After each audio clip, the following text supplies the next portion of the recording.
श्रुति। Last class में हमने potential और इलेक्ट्रिक फील्ड के बीच रिलेशन पढ़ा था, लेकिन आज पहले देखते हैं कि उसका जो रिजल्ट आया था उसको कैसे समझा जा सकता है।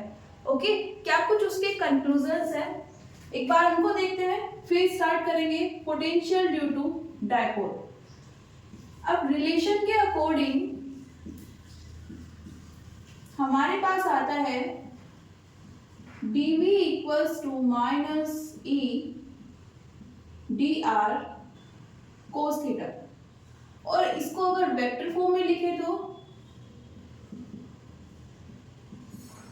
E dot D R.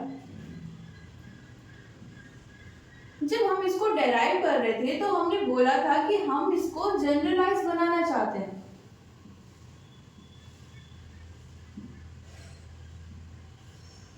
Okay, लेकिन किसकी टर्म्स में हम इसको जनरलाइज करना चाहते हैं? In terms of theta. देखिए यहां पर सिचुएशन क्या है, हमारे पास ये थीटा है, angle between electric field and D R means displacement. Okay, और ज्यादातर केसेस जो हम बुक्स में स्टडी करते हैं उसमें क्या होता है, ये थीटा एंगल 0 आ जाता है। ओके, इन दोनों के बीच में एंगल कितना आ जाता है? 0।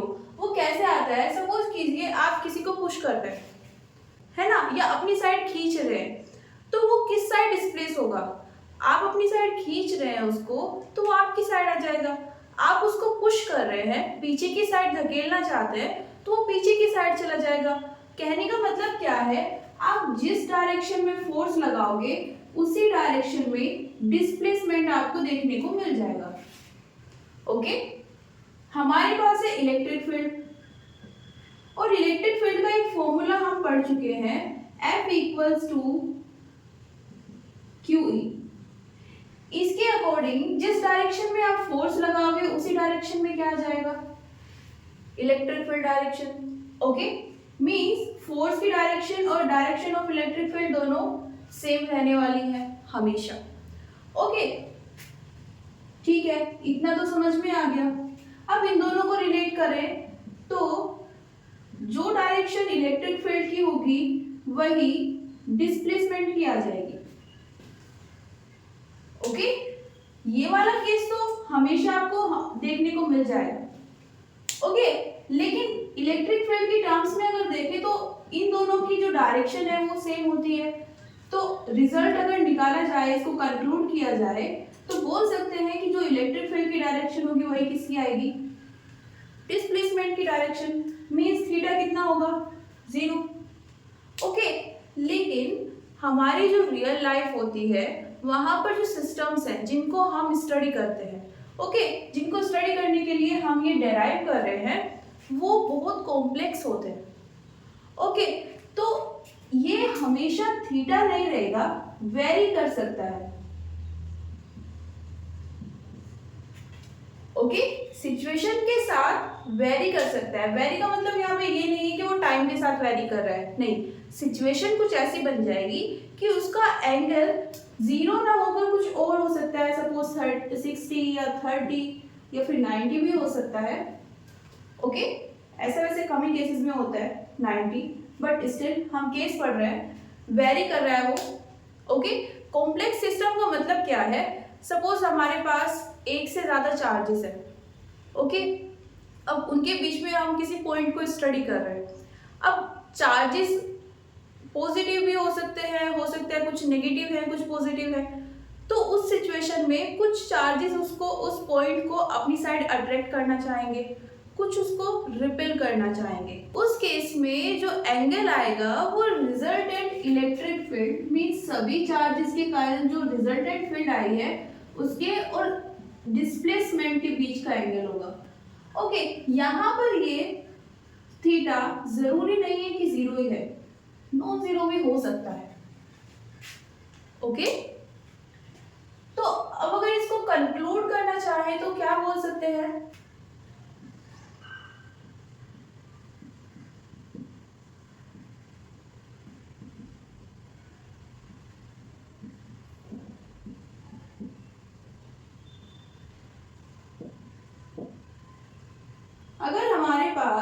यूनिफॉर्म इलेक्ट्रिक फील्ड है तो थीटा कितना रहेगा, हमेशा 0 रहेगा।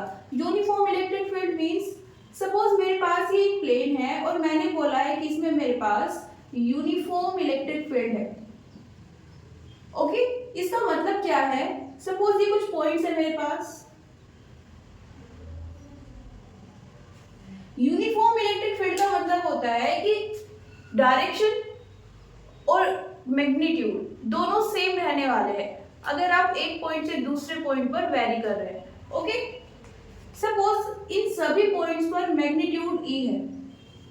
ओके, और इस पॉइंट के लिए डायरेक्शन ऑफ इलेक्ट्रिक फील्ड ये है। तो इसके अकॉर्डिंग जब मैं इस पॉइंट से इस पॉइंट पर जाना चाहती हूँ तो इलेक्ट्रिक फील्ड की डायरेक्शन मुझे ये मिलेगी यहाँ पर भी। ओके, सभी पर सेम डायरेक्शन होगी। इस सिचुएशन को क्या बोलते हैं, यूनिफॉर्म इलेक्ट्रिक फील्ड। अब अगर कोई पॉइंट मैं यहाँ पर स्टडी करना चाहती हूँ, ओके, इस पर देखना चाहती हूँ कि डिस्प्लेसमेंट किस डायरेक्शन में है या इलेक्ट्रिक फील्ड की क्या डायरेक्शन है, तो उस केस में जो एंगल आएगा between electric field and displacement वो हमेशा कैसा होगा, 0। ओके, नेक्स्ट जो हम यहाँ पर बोल सकते हैं वो है नॉन यूनिफॉर्म फील्ड के बारे में।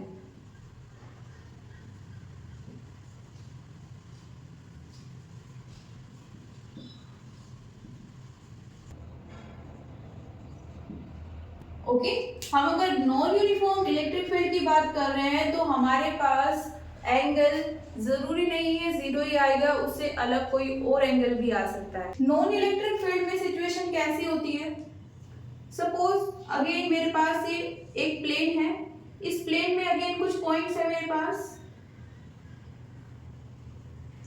अब अगर मैं नॉन यूनिफॉर्म इलेक्ट्रिक फील्ड की बात कर रही हूँ मींस या तो मेरे पास इलेक्ट्रिक फील्ड का जो मैग्नीट्यूड है वो पोजीशन चेंज होने के साथ में चेंज हो रहा है इस प्लेन के अंदर, ओके, या फिर उसकी डायरेक्शन चेंज हो रही है, ओके, या फिर इलेक्ट्रिक फील्ड की डायरेक्शन चेंज हो रही है। और ऐसा भी हो सकता है कि दोनों केसेस है, मैग्नीट्यूड भी चेंज हो रहा है और डायरेक्शन भी।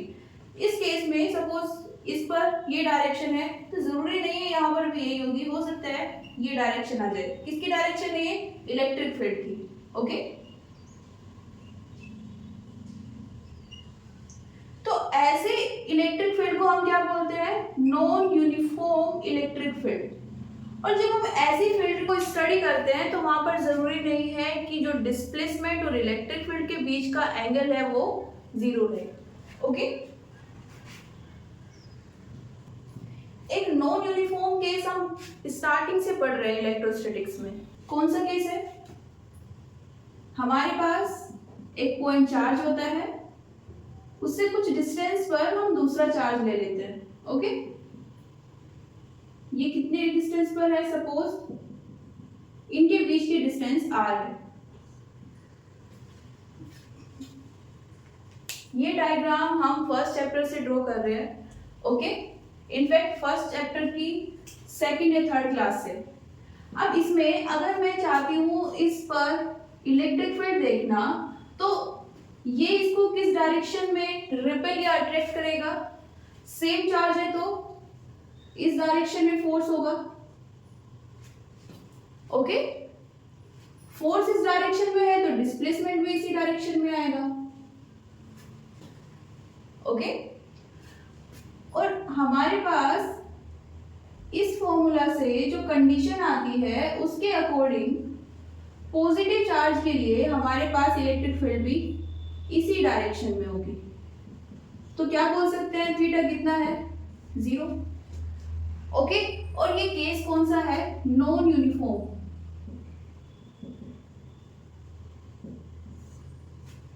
ओके, ये सबसे सिंपलेस्ट केस है अगर आप नॉन यूनिफॉर्म को समझना चाहते हो। ओके, यहां पर सपोज ये पॉइंट है कोई P। ओके, मैं यहां पर एक नया पॉइंट ले लेती हूँ R। ओके, अब देखो इनके बीच की डिस्टेंस चेंज हो गई। ओके, सपोज ये थी RP, ये अब क्या है यहाँ पर, ओके, ये चेंज होते ही इलेक्ट्रिक फील्ड का जो मैग्नीट्यूड होगा यहाँ पर वो भी चेंज हो जाएगा। Okay,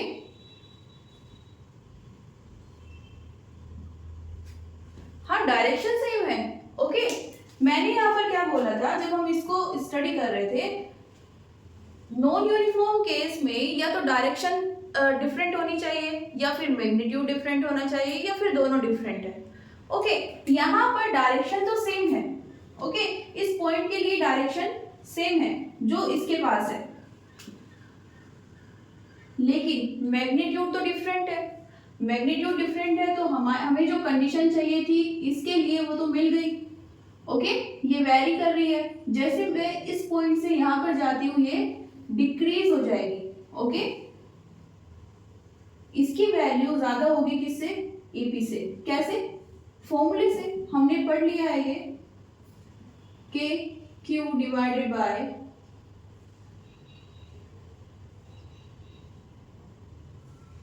are square. ये अगर इंक्रीज हो रही है तो ये डिक्रीज हो जाएगी। यहां पर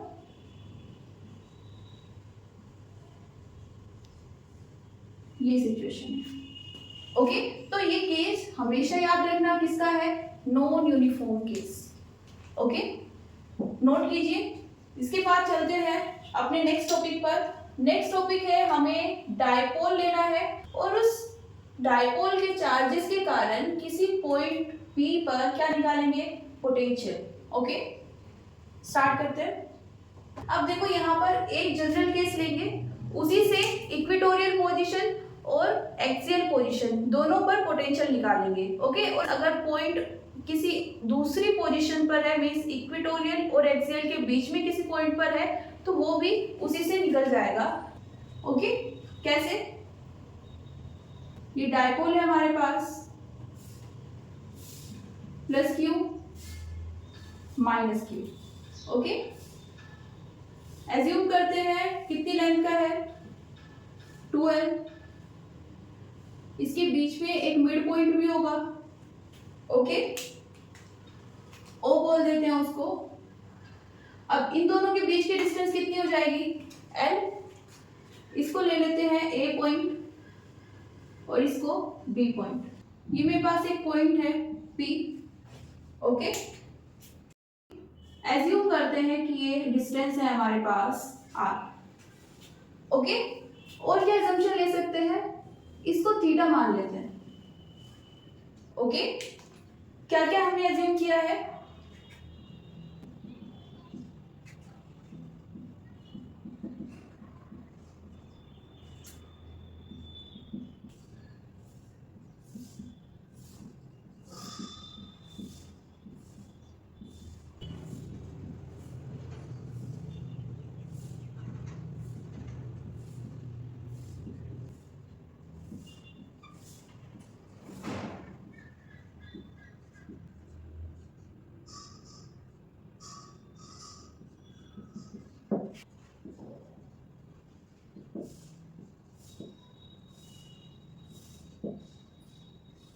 तो हमने क्या क्या सिचुएशन कंसीडर कर ली है। एक डायपोल है A B, plus and minus q charges है कहां पर, point A and point B पर। इस डायपोल की लेंथ कितनी है, 12।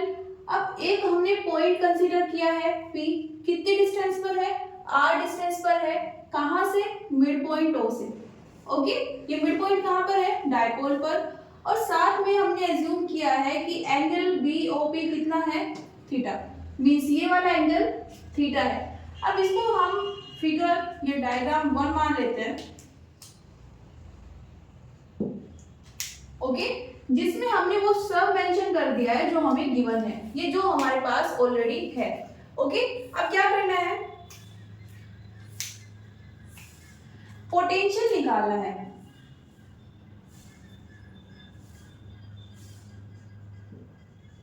कहां पर, at point P due to dipole. Okay, कितना हो जाएगा, देखो पोटेंशियल हमारे पास स्केलर क्वांटिटी होता है।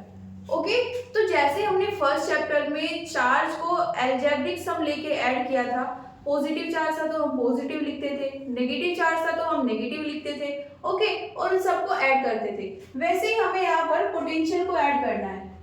ओके, यहाँ पर कोई मैग्नीट्यूड नहीं होगा, कोई डायरेक्शन नहीं होगी, जैसे हम फर्स्ट चैप्टर में पढ़ रहे थे इलेक्ट्रिक फील्ड एंड फोर्स के लिए।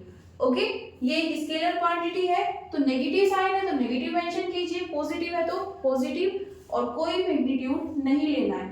ओके, तो क्या हो जाएगा, at point P potential due to A and potential due to P। अब हमारे पास पोटेंशियल का फॉर्मूला क्या है, V equals to Q divided by 4 pi epsilon naught R, या फिर क्या लिख सकते हैं इसको, K Q by R। Okay, तो इसको अप्लाई करते हैं। जब हम पॉइंट P पर किसके कारण निकाल रहे हैं, पॉइंट A के लिए, तो कितना चार्ज है हमारे पास, ये कैपिटल Q कितना हो जाएगा,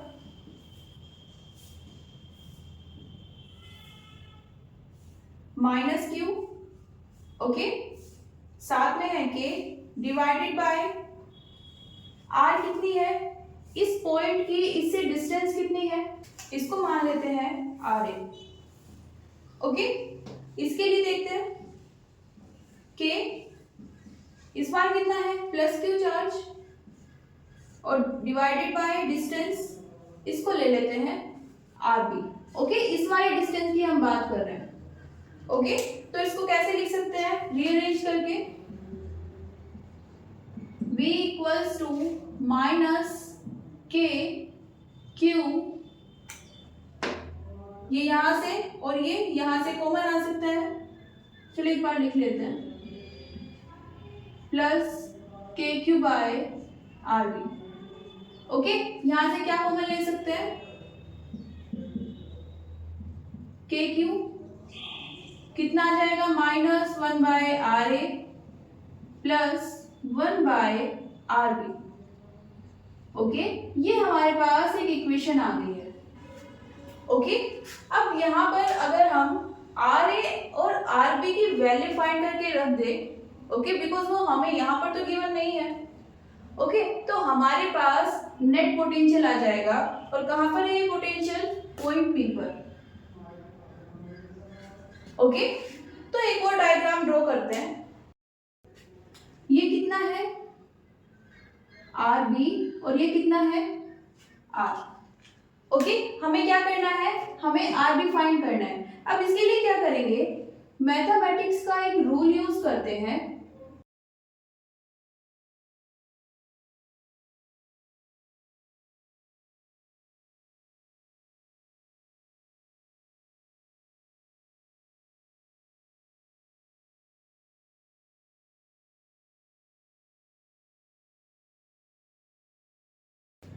तो इसको अप्लाई करते हैं जरा। यहाँ पर शॉर्ट लाइन कौन सी है, देखने से पता चल रहा है कि जो ये वाली BP है वो कैसी है, कम है डिस्टेंस है, और ये वाली ज्यादा है, तो मतलब हमें यहाँ से यहाँ पर एक परपेंडिकुलर ड्रॉ करना है। ओके, परपेंडिकुलर मतलब एक ऐसी लाइन ड्रॉ करनी है जो यहाँ पर 90 डिग्री बनाएगी। ओके,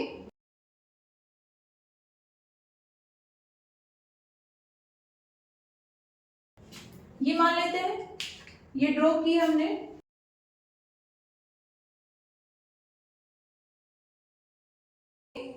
अब देखिए यहाँ पर क्या होगा, इसका रिजल्ट क्या होता है, here BP equals to B dash P। Okay, समझ आया कि हमने ये क्यों किया। ये परपेंडिकुलर ड्रॉ करने से क्या होगा, जो इसके इनसाइड होगा इस लाइन के नीचे, ओके, या बोल सकते हैं इस शॉर्ट लाइन के अंडर में जो पोर्शन आएगा वो उसके इक्वल हो जाएगा। ओके, और ये एक्स्ट्रा डिस्टेंस होगी, सपोज कीजिए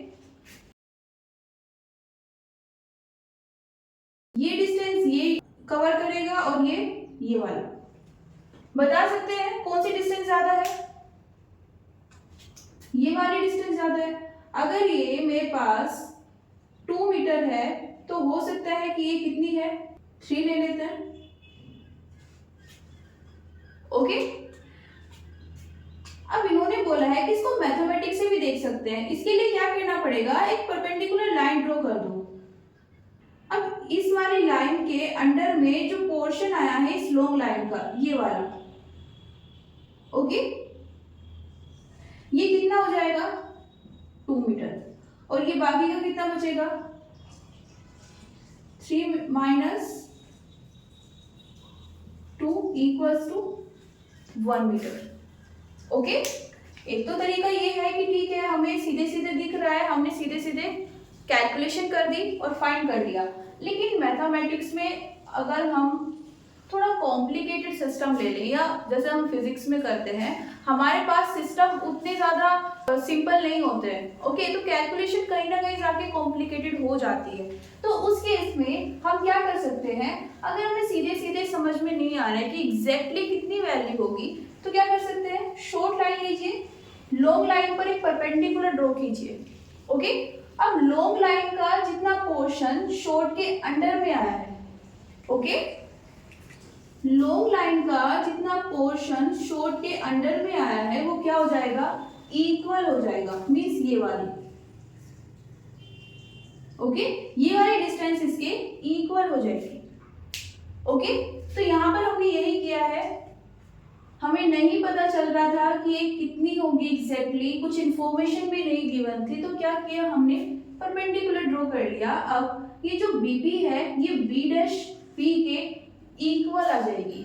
ओके, लेकिन बी डैश पी को क्या लिख सकते हैं, देखो यहां पर बीपी क्या है, r B, B dash P को क्या लिख सकते हैं, इसको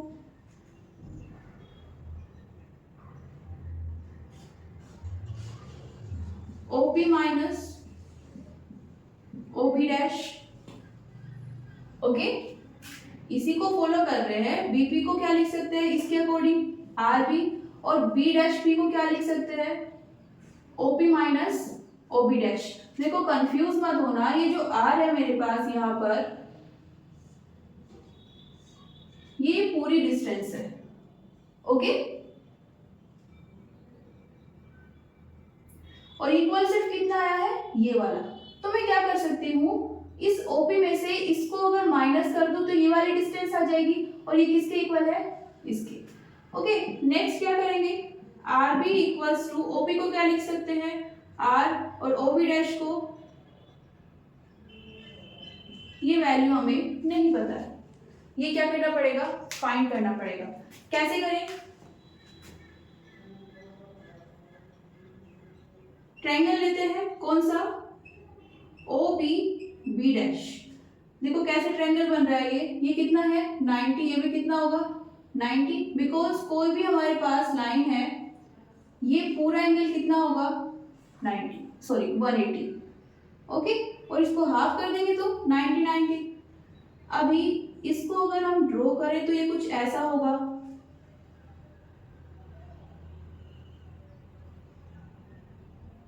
ओके, ये क्या है मेरे पास, O है, ये B डैश है, और ये B है। इस एंगल को हम ले रहे हैं थीटा, ये एंगल है 90। ओके, अब देखो यहाँ पर हमें किसकी वैल्यू निकालनी है, OB की। ओके, ये वाली वैल्यू हमें फाइंड करनी है। ये वाली डिस्टेंस पता है क्या, B डैश, नहीं पता है। ये वाली पता है, फर्स्ट डायग्राम में देखिए, ये पूरी कितनी थी 2L, ये वाली कितनी हो जाएगी L, क्योंकि O क्या है यहाँ पर, मिड पॉइंट है। ओके, तो ये वाली कितनी हो जाएगी L। अब देखो हमें एक साइड का पता चल गया है, एक एंगल का पता चल गया है, हम क्या कर सकते हैं, कोस थीटा साइन थीटा वाले फॉर्मूलाज यूज कर सकते हैं।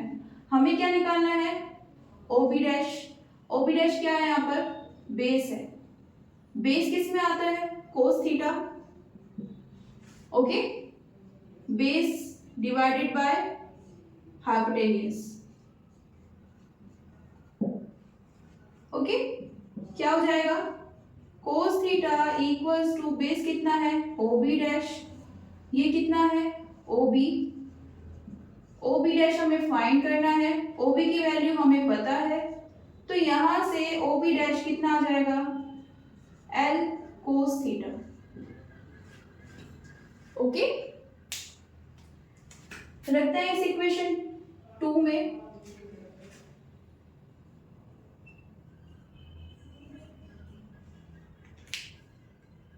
कितना हो जाएगा r B equals to are minus L cos theta. Okay, ये हमारे पास एक इक्वेशन आ गई है, इसको थोड़ा अलग नोटेशन से डिनोट कर देते हैं। ओके, ये ले लेते हैं 1। ओके, इसको कंसीडर कर लेते हैं डायग्राम बी। ओके, तो हमारे पास एक तो वैल्यू आ गई है आर बी। अब क्या फाइंड करना है, आर ए के लिए भी सेम प्रोसेस करेंगे। ओके, चलिए करते हैं डायग्राम सी।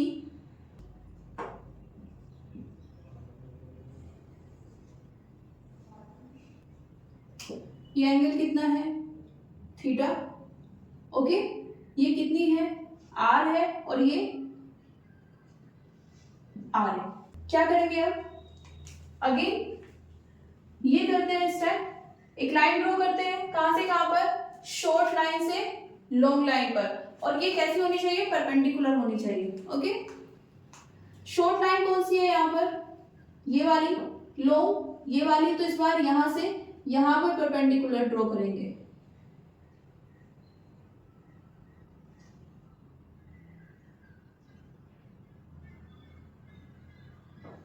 ओके, इसको कंसीडर कर लेते हैं ए dash point.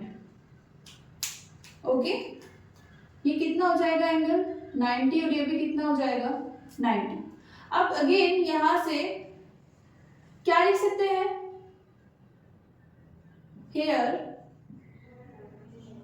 OP equals to A dash P. Okay, ये वाली डिस्टेंस,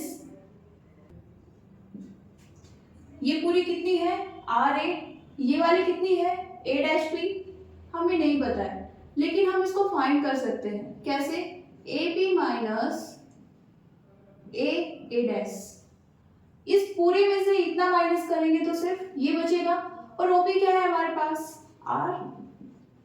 ओके, एपी कितना है, आर ए, और ए माइनस ए डैश ये कितना है, अगेन नहीं पता है, तो क्या करेंगे, फाइंड करेंगे। इक्वेशन नंबर 3 एज्यूम कर लेते हैं। अगेन क्या करेंगे, एक डायग्राम ड्रॉ करेंगे, यही वाला। ओके,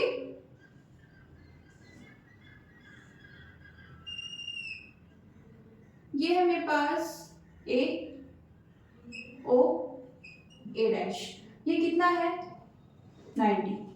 ओके, ये वाली डिस्टेंस कितनी है, ओ ए एल। ओके, मुझे क्या फाइंड करना है, ए डैश, ये बेस। ओके, लेकिन यहाँ पर एक प्रॉब्लम क्रिएट हो गई है, क्या, हमें ये वाला एंगल नहीं पता है, ना तो ये वाला एंगल जानते हैं और ना ही इस एंगल के बारे में कोई इंफॉर्मेशन। ओके, तो क्या करें, देखो एक काम कर सकते हैं, हम मान लेते हैं कि यहाँ पर जो P पॉइंट की डिस्टेंस है, कहां से, मिड पॉइंट से, वो बहुत ज्यादा बड़ी है किससे, लेंथ ऑफ डायपोल।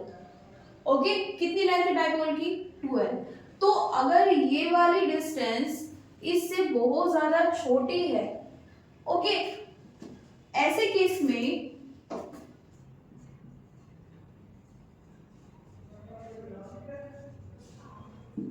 क्या हो जाएंगी, एक दूसरे के पैरेलल हो जाएंगी। ओके, ये वाली सिचुएशन कैसे क्रिएट हो सकती है, जो हमने लिखा है उसको जरा ड्रॉ करके देखते हैं। ओके, ये मैंने ले ली है 12। ओके, अब जरा इसको कंपेयर करके देखिए, ये वाला फर्स्ट डायग्राम था, वो बी है और ये सी है, इन सब में क्या ये आपको पैरेलल लग रही है, नहीं, है ना। लेकिन जब हमने इस डिस्टेंस को कम किया और इसको थोड़ा सा दूर रखा पी पॉइंट को, तो ये लगभग पैरेलल हो गई है। ओके, अब अगर हम ये डिस्टेंस और कम कर दें, ये इसको थोड़ा और इंक्रीज कर दे डिस्टेंस को, ओके, ये वाली डिस्टेंस, तो क्या होगा, ये एकदम पैरेलल हो जाएंगी इस तरह से। ओके, ये एंगल कितना है अब, थीटा, ये भी कितना हो जाएगा, थीटा। ओके, कैसे, बिकॉज ऑफ कोरस्पॉन्डिंग एंगल। देखो क्या किया है हमने एक कंडीशन ली है कि जो r है मींस पॉइंट P की मिड पॉइंट से डिस्टेंस है वो काफी ज्यादा बड़ी है। ओके, काफी ज्यादा, किसके कंपैरिजन में, डायपोल की लेंथ के। ओके, अब इससे क्या हुआ, जो हमारे पास RA, RB और R आ रहे थे, है ना, अब ये सब क्या हो जाएंगे, एक दूसरे के पैरेलल हो जाएंगे। ओके, पैरेलल कैसे होंगे, बिकॉज जब हम सिर्फ मैथमेटिकली सोचते हैं तो हमें वो पॉसिबल नहीं लगता है, बट यहाँ हम डायग्राम ड्रॉ करके देख सकते हैं। फर्स्ट 3 डायग्राम्स में हमें कोई भी लाइन पैरेलल नहीं लग रही है, बिकॉज ये वाली लाइन और ये वाली डिस्टेंस दोनों कंपेरेबल है। ओके, लगभग बराबर दिख रही है ये वाली। लेकिन जब हम इनको थोड़ा सा मॉडिफाई करके ड्रॉ करते हैं, इसको थोड़ा कम कर देते हैं, इसको थोड़ा इंक्रीज कर देते हैं, तो ये हमको लगभग इक्वल दिखने लगेगी। तो अगर हम इस एंगल की बात करें, अब ये दोनों एंगल हो जाएंगे हमारे पास कोरेस्पॉन्डिंग एंगल।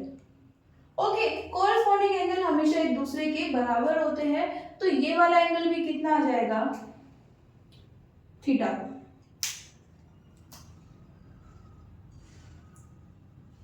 ओके, ये एंगल इज थीटा। ओके, समझ आया। अब इसमें जब हम अप्लाई करते हैं,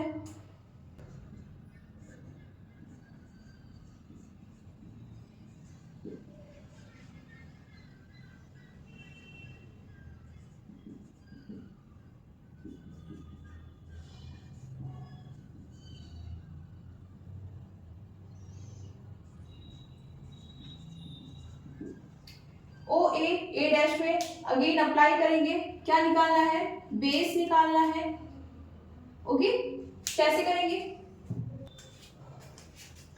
कोस थीटा कितना हो जाएगा, A dash divided by O A.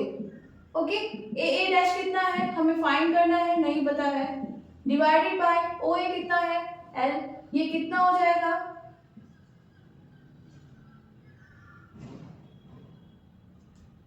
A dash equals to L cos theta.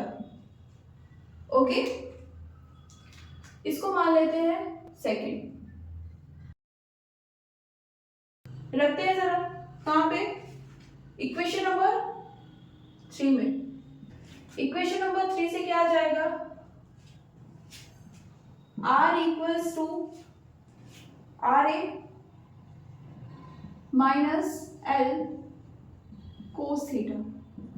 Okay, ये कितना हो जाएगा, आर ए हमें चाहिए r plus L cos theta. Okay, ये है हमारे पास इक्वेशन नंबर 2।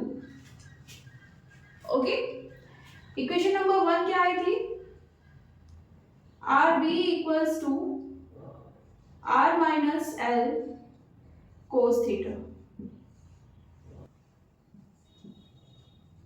1 में रखते हैं, VP इक्वल्स टू के Q divided by 1 by R A plus 1 by R B. यहां पर जो वैल्यूज पुट करेंगे ये कितना हो जाएगा,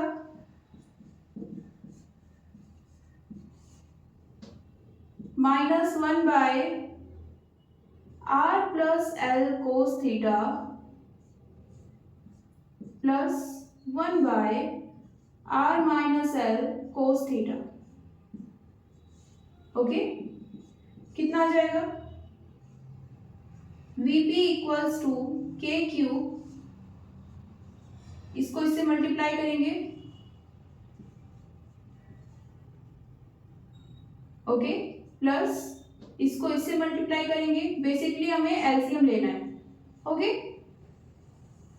कितना आ जाएगा ये नीचे, r plus L cos theta r minus L cos theta.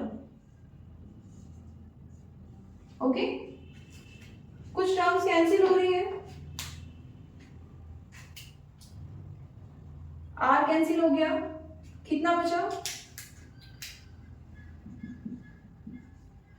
Vp equals to के Q 2L cos theta divided bye R plus L cos theta R minus L cos theta. Okay, अब हमारे पास ये सिचुएशन है, put करते हैं R is greater than 2L, तो क्या करेंगे, L को 0 पुट कर देंगे। ओके,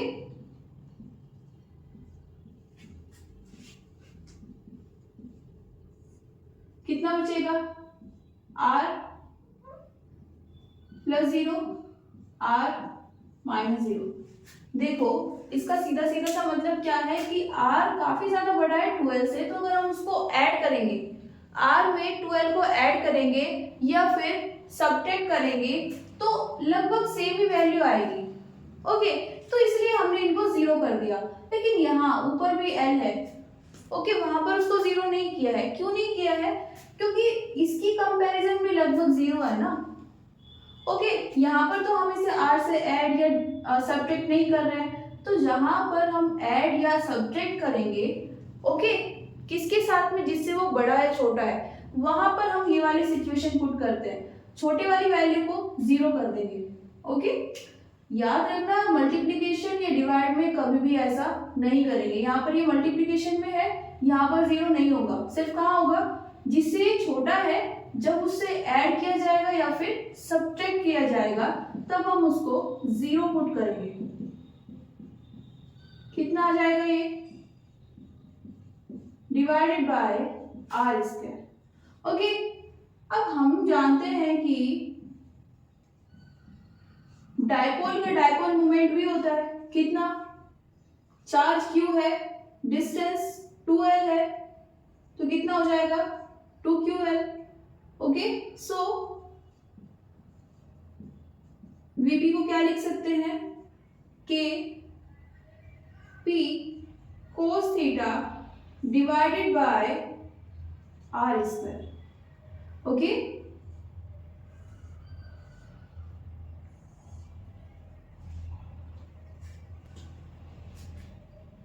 क्या हमारे पास आ गया है potential due to dipole. Okay, note कीजिए। अब यहां पर जैसे कि हमने स्टार्टिंग में बोला था, हमने यहाँ पर एक पर्टिकुलर थीटा के लिए इसको सोल्व कर लिया है। अब हमारे पास ये पॉइंट P जैसे जैसे पोजीशन चेंज करता है वैसे वैसे हम यहाँ पर एंगल चेंज कर देंगे और इस सेम फॉर्मूले से सभी पोजीशंस के लिए क्या निकल जाएगा, पोटेंशियल। कैसे, ट्राई करते हैं कुछ केसेस। केस 1 लेते हैं, means theta equals to 0। Okay, देखो ये हमने थीटा कंसीडर किया था, अब अगर ये 0 हो जाए, ये इस तरह की सिचुएशन बन जाएगी। अब ये कुछ ऐसा है, ओके, ये पॉइंट P है, ये थीटा है, ये प्लस Q है और ये माइनस Q है। ओके, द मोमेंट ये 0 होगा, ये कैसे हो जाएगा,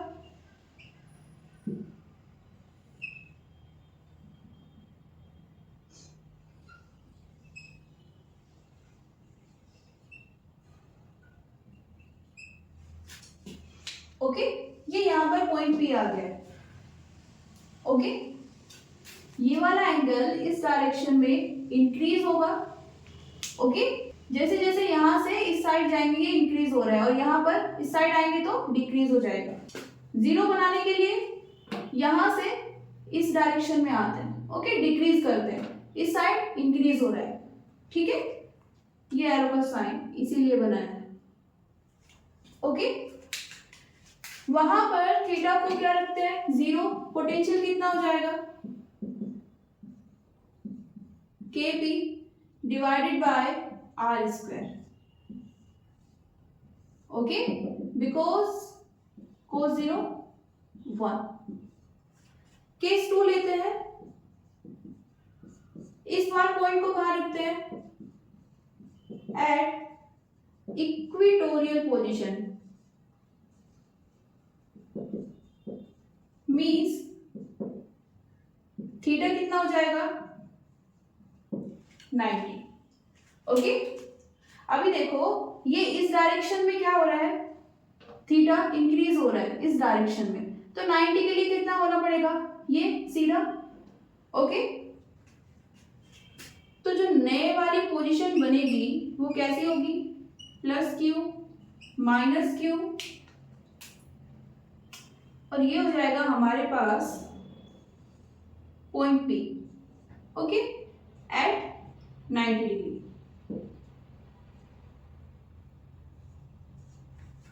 ओके, एंगल को कितना रखना है, 90 रखते हैं फॉर्मूले में, कितना आ जाएगा पोटेंशियल, cos 90 कितना होता है 0, तो पोटेंशियल कितना आ गया है 0। ओके, तो ये था हमारा पोटेंशियल ड्यू टू डायपोल। आज के लिए इतना ही, मिलते हैं नेक्स्ट क्लास में। Thank you everyone, see you soon.